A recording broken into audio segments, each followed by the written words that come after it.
ಗೆಲ್ಲಿಸಿದರೆ ಅಭಿವೃದ್ಧಿ ಮಾಡಿ ತೋರಿಸುತ್ತೇವೆ. ವಿಜಯ್ ರಾಯ್.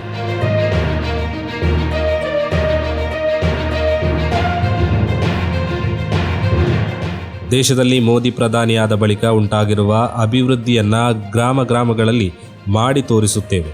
ಗ್ರಾಮ, ಬ್ಲಾಕ್, ಜಿಲ್ಲಾ ಪಂಚಾಯತ್ಗಳಲ್ಲಿ ಬಿಜೆಪಿ ಅಭ್ಯರ್ಥಿಗಳನ್ನು ಗೆಲ್ಲಿಸಿ ಎಂದು ಬಿಜೆಪಿ ವರ್ಕಾಡಿ ಜಿಲ್ಲಾ ಡಿವಿಷನ್ ಅಭ್ಯರ್ಥಿ ವಿಜಯ್ ರಾಯ್ ಮಜೀರ್ಪಳ್ಳದಲ್ಲಿ ಜರುಗಿದ ಬಿಜೆಪಿ ಸಾರ್ವಜನಿಕ ಸಭೆಯಲ್ಲಿ ಹೇಳಿದರು.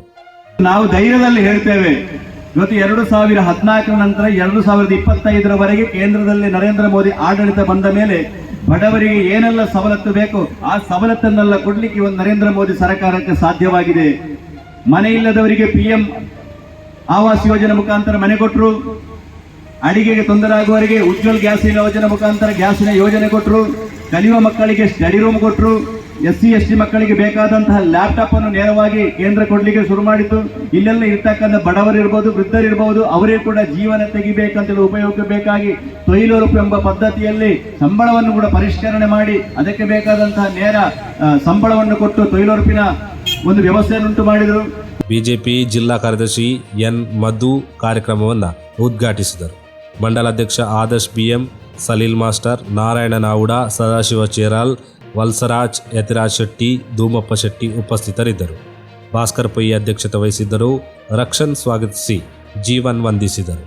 ನಮ್ಮ ದೇಶವನ್ನು ಅಭಿವೃದ್ಧಿ ಕಡೆಗೆ ಕೊಂಡೊಯ್ತಾ ಇದ್ದಾರೆ.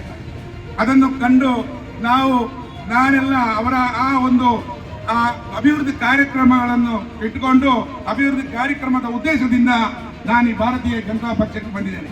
ಜನಸಾಮಾನ್ಯರಲ್ಲಿ ಒಂದು ಸಂಶಯ, ನಮ್ಮ ಇಲ್ಲಿಯ ಜನರಲ್ಲಿ, ಇದು ಯಾಕೆ 40 ವರ್ಷದಲ್ಲಿ ಈ 40 ವರ್ಷದಿಂದ ಮುಸ್ಲಿಂ ಲೀಗಲ್ಲಿ ಕೆಲಸ ಮಾಡ್ತಾ ಇದ್ದಂತ ಸಲೀಲ್ ಮಾಸ್ಟರ್ ಯಾಕೆ ಬಿಜೆಪಿ ಪಕ್ಷಕ್ಕೆ ಹೋದರು, ಯಾಕೆ ಕೋಮುವಾದಿ ಪಕ್ಷಕ್ಕೆ ಹೋದರು, ಯಾಕೆ ಮುಸಲ್ಮಾನರನ್ನು ಕೊಲ್ಲುವಂತ ಪಕ್ಷಕ್ಕೆ ಹೋದರು, ನಮ್ಮ ದೇಶವನ್ನು ಮುಸಲ್ಮಾನರನ್ನು ಹೊಡೆದೋಡಿಸುವಂತ ಪಕ್ಷಕ್ಕೆ ಹೋದರು ಅಂತೇಳಿ ಒಂದು ರೀತಿಯ ಮಾತುಕತೆ ಆಗ್ತಾ ಉಂಟು. ನಾನು ಈ ಪ್ರದೇಶದ ನಾಗರಿಕರಲ್ಲಿ ಹೇಳ್ತಾ ಇದ್ದೇನೆ, ಯಾವುದೇ ಕಾರಣಕ್ಕೂ ಎಲ್ಲಿ ಕೂಡ ನಾನು ಬೇಕಾದಷ್ಟು ಕಲ್ತಿದ್ದೇನೆ. ನಾನು ಸಂವಿಧಾನವನ್ನು ಓದಿದವ, ತಿಳಿದವ. ನನಗೆ ಎಲ್ಲಿ ಕೂಡ ಭಾರತೀಯ ಜನತಾ ಪಕ್ಷದವರು ಈ ಕೊಲ್ಲುವ ಪಕ್ಷ, ಈ ಮುಸಲ್ಮಾನರನ್ನು ಪಾಕಿಸ್ತಾನ ಕಳಿಸುವಂತ ಪಕ್ಷ ಅಥವಾ ಮುಸಲ್ಮಾನರನ್ನು ಇಲ್ಲದ ಮಾಡುವಂತಹ ಪಕ್ಷ ಅಂತೇಳಿ ನಾನು ಎಲ್ಲಿ ನೋಡಲಿಲ್ಲ. ಯಾಕೆ ಅಂತ ಹೇಳಿದ್ರೆ ಈಗಿನ ಕಾಲದಲ್ಲಿ ಇಲ್ಲಿ ಬಂದು ಭಾಷಣ ಮಾಡುವಂತಹ ಅಗತ್ಯ ಇಲ್ಲ. 21ನೇ